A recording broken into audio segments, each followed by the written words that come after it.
Сәлем достар. Бүгінгі видеода біз сіздермен осындай воздушный петля жасау үшін осындай шнурочектарды қалай тез жасауға болатынын көрсететін боламын.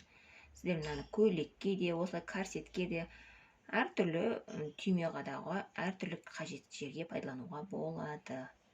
Енді қараңыздар. Кез келген матаны сіздер яғни қисығынан пішуіміз керек. Пока сой дейді. Мына менде остаток мата, бұл как раз сол қисығымен қиылған. Көрдіңіздер ме? Пока сой түріне.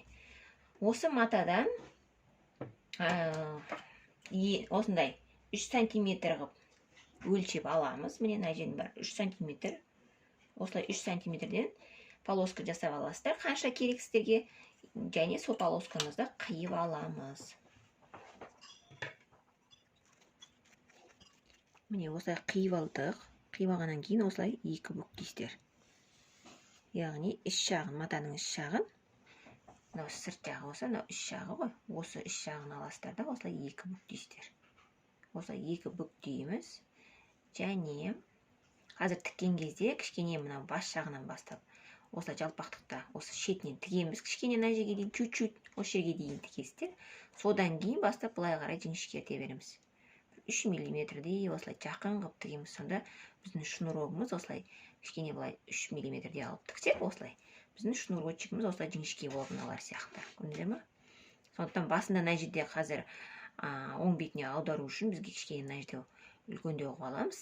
Қалған бәрін осылай кішкентай қылдатып тігіп шығамыз.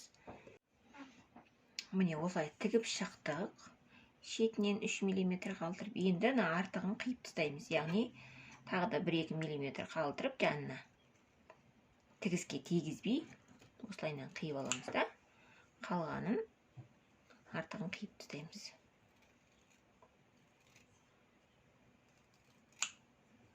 Өйткені біз аударған кезде бізге қатты қалыңдықтың керегі жоқ. Егер де мынаның бәрі қалса, аударуда қиын болады біріншіден, және ол орындалады. Петлямыз жуан болып кетуі мүмкін, әдемі болмай қалады. Міне артығын бәрін қиып тастадым. Енді жаңағы басында кішкене қалыңдау, жалпақтау қылып тіккен жеріміз бар ғой. Сол жерге осылай ине жіп өткіземіз. Басын жақсылап түйеміз. 1-2 рет осындай қалыңдау қылдыртып. Осылай түйіп аласыздар. Қатты ұзын да керегі жоқ, қысқа болса бола берсін. Содан кейін осы жерден 1-2 рет тігіс жүргізіп жібереміз. Осылайынан 1-2 рет тігіс жүргіземіз. Және инеміздің оймағы бар жағынан, осы жағынан бастап былай қарай кіргіземіз. Мына жақтан кіргізбейміз, ол өйткені тіреліп қалады. Осы жағынан бастап осылай өткіземіз ішке қарай. Көрдіңіздер ме? Осылай өткіземіз.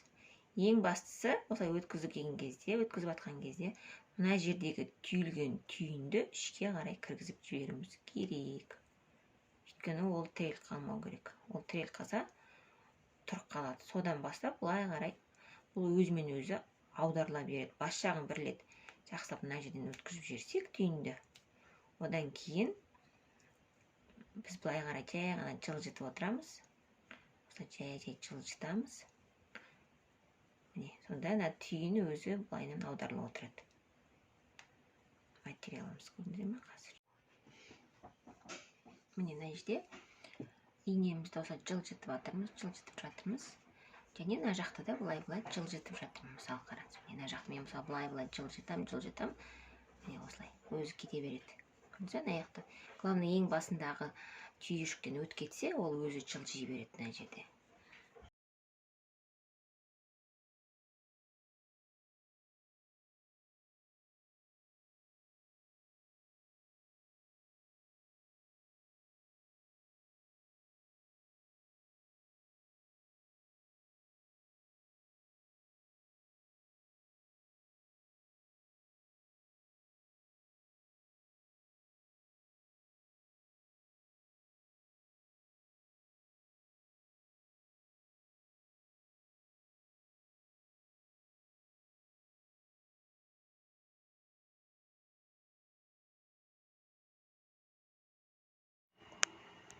Міне достар, осымен тез ғана біздің шнурочек деп айтсақ та, петля деп айтсақ та, біздің осылай жібіміз дайын болды.